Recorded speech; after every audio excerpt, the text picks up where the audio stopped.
here on the GSMC Baseball Podcast, bringing you our second segment. But before that, I'd like to ask you again to please like and follow the show. We do get a number of questions from viewers, so to ensure that your question does get read on the air, please use the link gsmcpodcast.net. It really does help the show, and it really does mean a lot, so thank you so much for that. And let's get into our second segment of the day. Now, our second segment of the day is going to be talking about the New York Mets and the recent struggles they have been having. So yeah, let's get straight into it. So now I am going to just start off by saying I am a big New York Mets fan. You see the jersey behind me. So so I'm going to try my best to compose myself when talking about this team, but it's hard because it's just so frustrating as a Mets fan, it really is. So the Mets are 2-8 in their last 10, and I think really a bigger indictment on them is they've looked bad. They have looked really, really bad. Now, I want to say that I was at the doubleheader yesterday for the Mets and the Dodgers, and just going to that game yesterday, it's really prevalent just how bad this team has been this year. They just look lifeless. They really were not doing much. It really was bad. And I think the problem with this Mets team isn't that you can point to one problem. It's that you can point to a few. I think the rotation's been underperforming, the bullpen's been bad, the lineup's been bad, and that's a really big worry. And one of the big worries I have with this Mets team is that I think one of the main reasons they're struggling is not because of bad signings, not because of bad process, not because of anything that is truly 100% fixable. It's that I think it's the stars. When you look at a baseball team, you think a team has a core, quote unquote. And if you're a Mets fan right now, I'd say you point to a few people as part of your core. You would say, okay, Francisco Alvarez, Pete Alonso, Jeff McNeil, Francisco Lindor, Brandon Nimmo, Starling Marte, Kodai Senga, Edwin Diaz. I would say those guys are a pretty big part of our core and probably are the core. I think when you look at this Mets team, those are the guys you think of. Those are the guys you say, okay, they're the big parts of this Mets team. And when those guys are underperforming, it's going to have a big effect on your team. Now, let's first start off with Francisco Alvarez. He's hurt, had a freak injury, running the bases. I'm not going to give him flack for that. So, moving on to the way. Pete Alonso has been good this year, but hasn't been as elite as he has been in the past few years. He also might not be a Met come July 31st. We'll have to see about that. After that, we have Jack McNeil. McNeil has been horrible for 2 seasons now. He only provides one thing, and that's hitting for contact. He has not done that. He's been really, really bad. I'm thinking this might be the last year of him with a Mets uniform. He has really underperformed since signing that contract extension. Has really been bad. So that's a part of it. Francisco Lindor. Francisco Lindor is my favorite player of all time. I loved him back when he was with Cleveland. When the Mets traded for him back in 2020, I jumped out of 2021. I jumped out of my chair and I ran around my house for 20 minutes. But the way he is performing this year is unacceptable. Yes, he's one of the best defenders in the whole league. That brings a lot of value to him. Yes, his WAR is great, but his weighted runs created plus is under 100. He's not hitting the ball well. And when you're getting paid what he's getting paid, that's a reality of the situation. You have to hit the ball better than what he's doing. Yes, he brings a lot of value. Yes, he's having a fine season. But you cannot hit as badly as he is hitting currently with this team and expect to just get away with it. He is one of the biggest reasons I'd say this team right now is underperforming. Is it the biggest? Probably not.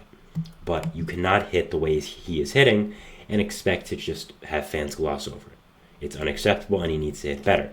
I think that's one of the first biggest problems of this Mets team. Because it's not like we can just move Lindor. It's not like that was someone we signed to a 1-year contract and said, if it worked, we hope it works out, but if it doesn't, we can move on. He's here for 7 more years. If he continues to hit like this, the Mets are going to have a big problem. Next, you have Brandon Nimmo. Brandon Nimmo's been great. I have no problems with Brandon Nimmo whatsoever. Starling Marte, not really a big part of the core, I'd say, but still a really good player. He's underperforming, not really hitting that well. He's hitting fine, but not really what you want for a player of his caliber when he is healthy. We don't know if he's healthy, but still. Kodai Senga, he is hurt. We've known about his injury struggle since coming over from Japan.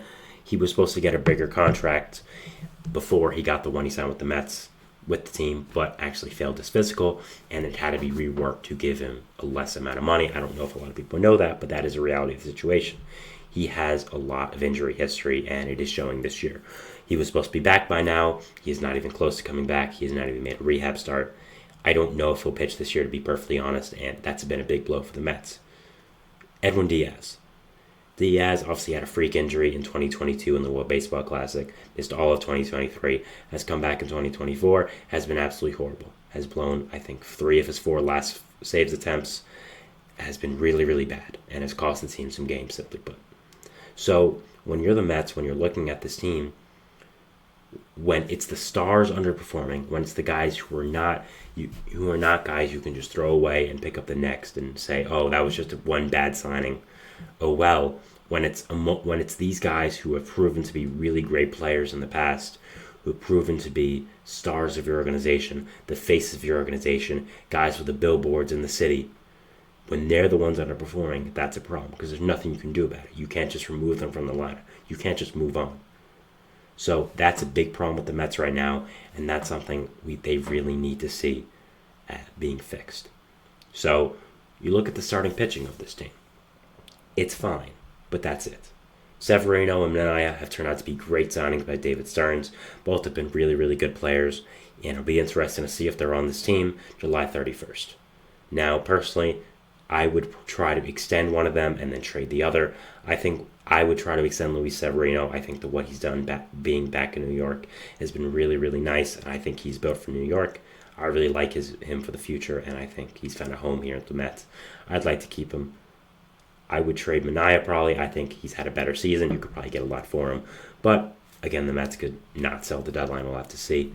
So, that's interesting. The rotation is fine, but when you have Senga being out, when you have guys like Jose Quintana consistently making starts with his 5 ERA, being an older player, it doesn't make much sense. When you have Jose Budo, a guy who's shown flashes, not getting his full opportunities, doesn't make any sense. So I think the rotation is fine, but that's it. The bullpen, again, I was counting on being a big part of this team. Reed Garrett has been a great pitcher for them, but he's even struggled in the past. Adam Ottavino just blew the save yesterday. Edwin Diaz has been awful. Now, I want to preface that I still believe in Edwin Diaz. I think it's just a lot of working through the stuff he's had with the injuries, getting his timing back. No, people want to blame the World Baseball Classic. I don't. I just can't. It was a freak injury that could have happened any time to any player, no matter what the circumstances are. It's horrible, but it's just what happened. The World Baseball Classic is still great, and I still love it. After that, of course, you have the lineup, which is just so inconsistent. I mean, these guys are either hot, or cold. There's no in between. And we need to start to see consistency from this lineup. And again, I point to Francisco Lindor and Jeff McNeil, the middle infield. Both these guys are bona fide stars in this league. Francisco Lindor is an all-star caliber player, a future Hall of Famer most likely. Jeff McNeil is a guy who's won a batting title in his career, was a star at least for a few years of his career. Both are underperforming very heavily and are not playing up to the standards the Mets pay them for, and that the Mets have them. When you base your team around these two of these guys and they're not performing well, that's a problem. And that's something that you cannot control because both are from the previous regime. You see these guys, you're like, okay, these positions are taken care of. Both are great players. Now, I think Lindor has a better chance of bouncing back than McNeil. Again, I don't know about McNeil and his long-term future with the Mets. I think it might be time to move on for both parties. I think he needs a fresh start. Lindor is someone I need, as much as I like Lindor, and as much as I do think he is going to get it going at some point, it's got to be soon. I mean, he starts the season slow excuse, which is valid, looking at his career, is kind of wearing off at this point. I mean, it's about to be June in a few days. He's got to get it going eventually. So that's something I'm watching. And I think overall with this Mets team, you are worried because it's not just players around the edges who you can easily fix or easily get new pieces of that are underperforming. No, it's the stars. It's the guy you build your franchise around. Those are the guys underperforming. And if I'm a Mets fan, I'm worried, and I need them to play better. It's just, it's very frustrating to watch this team, and it's very frustrating to see these guys perform as they are. And I just hope that they can do better in the future, and I really need them to, because again, definitely big underperformance right now for this team. So, Again, you're in a really tough division in the NL East. The Braves, even without Spencer Strider and Ronald Acuna Jr., are one of the best teams in the league. Phillies are doing great so far. The Nationals are up and coming. The Marlins suck, but those 3 other teams are really good. So a lot of great teams in this NL. And you can't just keep doing this. You can't just be 11 games under 500 and think everything's going to be fine. No, some things have to change. They're on a really bad run right now, and I'm hoping it gets better. By the way, speaking on the Braves, they did sign Ramon Laureano to a minor league contract, I think, like at the time I started this show, so I just saw that I did want to mention it because I mentioned it yesterday as something I thought was likely and did end up happening. I thought it was pretty, again, likely that would happen. Good fit for both player and team, and just wanted to mention that. So yeah, that is the end of our second segment here, talking about the New York Mets and the struggles and what could potentially be done to help them out. We're going into our third segment, which is going to be talking about the Texas Rangers. They have recently made some roster moves, and I did want to talk about them and the effect that it is going to have on their team. So yeah, we'll talk about that, and we'll see you after the break. So thanks.